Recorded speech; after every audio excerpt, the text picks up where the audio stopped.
Agustín y Ana Cristina han puesto ya de manifiesto. Simplemente diré que lo acompaño en todos sus términos y que además la expresión, digamos, de esta sentencia de la Corte lo que nos muestra con toda claridad es la historia de la resistencia que ha habido tanto en el poder público como, yo diría señaladamente, en los medios de comunicación, para construir una reforma en materia de propaganda gubernamental.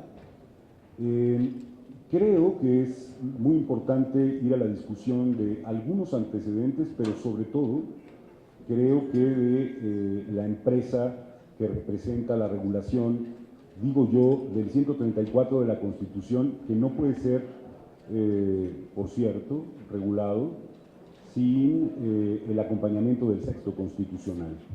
Es indispensable que se construya una regulación que implique el derecho a la información y el acceso a la información como parte de esta tarea fundamental. Cuando en 2007 hicimos la reforma electoral y quitamos los tiempos del Estado, digamos, los tiempos, la posibilidad de que los partidos políticos contrataran propaganda político-electoral, se dieron y se construyeron desde ese momento para acá dos fenómenos que me parece muy importante poner de relieve. El primer fenómeno que vivimos fue la construcción de eso que hemos llamado la propaganda encubierta en materia de radio y televisión, el mercado negro de la propaganda encubierta en radio y televisión. Los partidos políticos buscaron mecanismos ahora, junto con la televisión, como la, digamos, como la principal chantajista del poder público en México, me refiero señaladamente a la empresa Televisa y a la empresa de Televisión Azteca, como las empresas que ejercen el chantaje político más claro de cara a el poder legislativo. Para que a partir de la propaganda gubernamental, y eso se advierte en los números, hubiese, digamos, una compensación respecto de aquello que habían perdido, vinculado a la venta de propaganda de partidos políticos. Solo en el periodo de Felipe Calderón, la estimación que tenemos es de cerca de 27,000 millones de pesos empleados en propaganda gubernamental. El gran despegue, digamos, de los costos vinculados a, hablando solo a nivel federal, falta saber ese hoyo negro que se llaman los estados de la República. Doy el caso de un gobernador que está ahora dando una batalla fundamental, que es el caso de Javier Corral. Javier encontró que solo en el año 2016 en Chihuahua se habían gastado 1,000 millones de pesos, solo en Chihuahua, en relación a medios de comunicación. Bueno, ahí hay un fenómeno que se presenta inmediatamente. ¿Sí? Hay una restricción en términos de compra de propaganda político-electoral, pero hay una explosión en materia de la contratación de propaganda gubernamental. Este es un primer fenómeno. Segundo fenómeno, que ya lo decíamos, tiene que ver con la publicidad encubierta en esta materia. Pero aquella reforma, la del 2007, una reforma incumplida en sus transitorios para justamente producir esta legislación que hoy van a encarar ustedes, tiene como característica, y vale la pena señalarlo, que si bien hubo una prohibición en materia electoral, y si bien nos costó muchísimo trabajo el inicio, digamos, de la implementación de aquella reforma, tuvo unos desafíos para quienes estábamos en esa función enorme, lo cierto es que los legisladores se cuidaron de que no hubiese sanciones para los servidores públicos, por lo menos por la vía electoral, que incumpliesen la legislación. Hoy por hoy todavía, cuando uno documenta en materia electoral la violación al artículo 134 de la Constitución, lo que uno tiene por resultante es, aquí está la violación, aquí está la responsabilidad, por ejemplo, de un gobernador o por ejemplo de un presidente municipal, y hay que conducir el resultado de esa investigación ante la instancia jerárquica superior, que puede ser el Congreso de los Estados, para que se resuelva en materia de la responsabilidad de un gobernador. ¿Cuántas personas de 2007 para acá, solo en materia electoral, aún habiéndose acreditado la violación del artículo 134, han sido sancionadas? Ninguna. A pesar de que haces una investigación, presentas los resultados de investigación, acreditas que ha habido una violación, la resultante es no hay sanción en la parte propiamente electoral. ¿Qué se estaría enfrentando a partir de esto? Bueno, yo creo que ustedes están conscientes, porque, digamos, ustedes son los principales, van a pedirles un montón de citas, el equipo que tiene de chantaje político Televisa y que trabaja aquí algunas personas, y en la Cámara de Diputados, bueno, algunos cobran aquí, pero trabajan para las dos, para una instancia del Estado y para una instancia privada, ¿no? Y van a aparecer el conjunto de resistencias que ya conocemos. Y la pregunta no es un asunto de voluntad. A mí me queda claro que el tema que van a enfrentar los legisladores no es un asunto simplemente de voluntad política. Deseo modificar la Constitución y hacer unas nuevas reglas. Sí, nada más que va a empezar el chantaje político, es decir, lo que sabemos todos que ocurrirá. Usted se atreve a hablar de ese tema y o lo desaparecemos de la televisión o espérese a ver cómo hablaremos de usted esta noche en el programa de noticias. Es un tema del que la propia televisión no habla. La pregunta es, primero, y por eso es muy interesante que las organizaciones de la sociedad civil estén presentes, porque les costará muchísimo más trabajo a los cabilderos y a las cabilderas trabajar amenazando a legisladores, ¿cómo poner en escena esta parte? Y segundo, que creo que es muy importante, hay que denunciar los ejercicios de chantaje que aparezcan desde el proceso, digamos, de la propia televisión y de la radio en el país. Porque estamos hablando de miles de millones de pesos. A ver, se discute mucho en el país cuánto cuesta la democracia. Bueno, les informo que el gobierno federal gasta más en propaganda gubernamental en un año que todo el dinero público que reciben todos los partidos políticos juntos en un proceso electoral.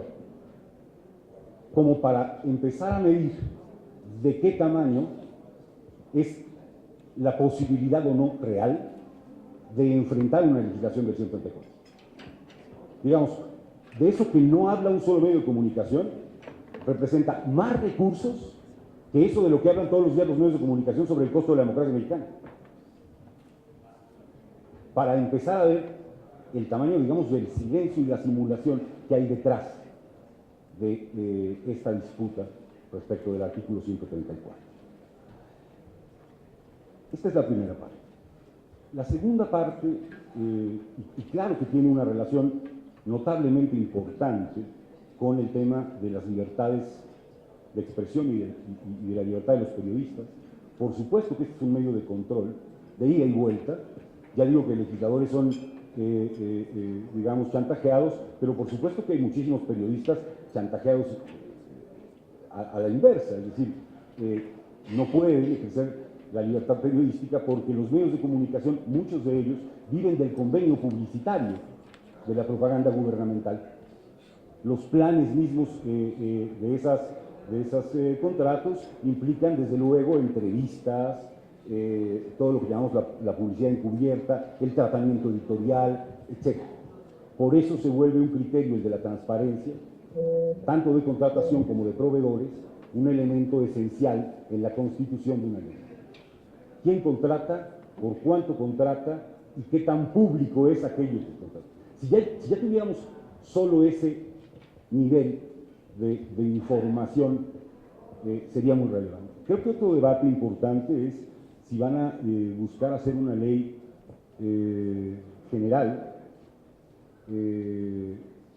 o van a optar por el último párrafo del 134, que dice cada estado habrá de resolver cómo se legisla en relación a esta materia, y ahí hay una diferencia importante. Otra es esta, la de cómo construir un órgano que sea capaz, con eficacia y con eficiencia, de efectivamente documentar estos casos y de establecer las sanciones. Si va a sancionar, ¿quién sería la autoridad administrativa que sancionaría el asunto y quién sería la autoridad ante la cual establecer una impugnación en torno a este asunto. Son aspectos de la legislación que me parecen centrales. Desde luego que hay una competencia histórica de la Secretaría de Gobernación, que hay que ver cómo se ataja, cómo se atiende, sobre todo hoy, que es desde ahí, desde la Secretaría de Gobernación, desde donde se controla la posibilidad de que exista periodismo libre en México. Cuando desde la Secretaría de Gobernación y desde otras secretarías se establecen convenios publicitarios que hacen que veamos las portadas que vemos por semanas en los medios impresos de manera muy señalada. Hemos visto desde 2000 un tema vinculado a la propaganda gubernamental. Creo que estuvo en el núcleo del problema político electoral del 2006, creo que está en el 2012, y hemos visto, y lo vamos a volver a ver, vinculado en el 2018 a el ejercicio, digamos, de el principio de equidad en la competencia política. La última muestra pequeña que tuvimos en México, no sancionada por el órgano electoral, fue la de la elección del Estado de México. Les voy a poner simplemente un ejemplo muy breve de lo que significó. Como ustedes saben, el artículo 41 de la Constitución establece restricciones para que a partir del inicio de las campañas pueda transmitirse propaganda gubernamental. Bueno, hasta el día previo último del inicio de la restricción, todo lo que contrató el gobierno de la República a nivel federal, todo versó sobre logros en el Estado de México. Todo versó sobre logros en el Estado de México hasta el último día. No hubo una... todo lo que había hecho el gobierno lo había hecho en el Estado de México. La difusión nacional versaba sobre eso. La autoridad electoral no actuó y la autoridad jurisdiccional en materia electoral tampoco actuó para detener este tipo de prácticas.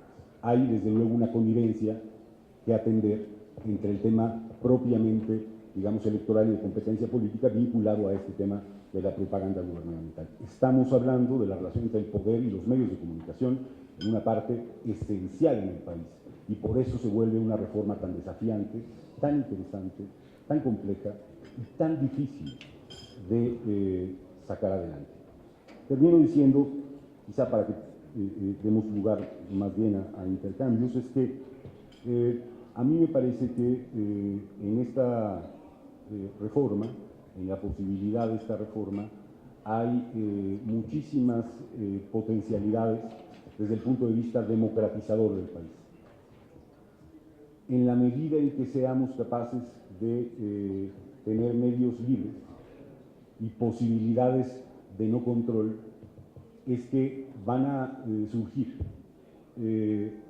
otras muchas capacidades de la sociedad para conocer cómo se ejerce el dinero y los recursos públicos, cómo se ejerce el poder público, cómo se opina en torno al poder público, y un ejercicio de información también para el proceso de elegir a nuestros representantes.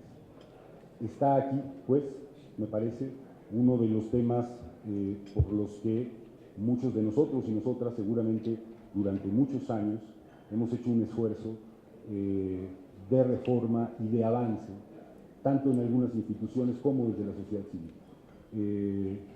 La ventaja que hoy existe, el mandato de la Corte que hoy se tiene, es un recurso notablemente importante para potenciar con toda fuerza este asunto.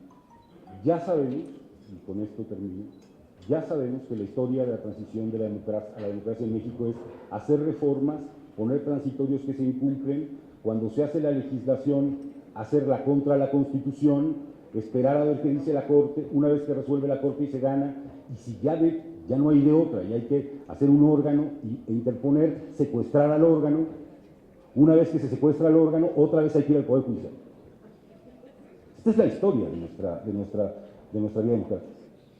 Sí, nada ganamos, y hemos ganado, incluso si ustedes sacan la mejor ley de propaganda gubernamental, todavía en concreto. Para que eso pueda ser ejercido, para que pueda en realidad ocurrir, uno tiene que partir del conjunto de resistencias que existen para poder controlar otra vez al periodismo, para poder meter dinero a las campañas por esta vía y para poder, sobre todo me parece, incidir en la vida pública a través de dinero público que no debiera destinarse a este propósito. Gracias por su atención.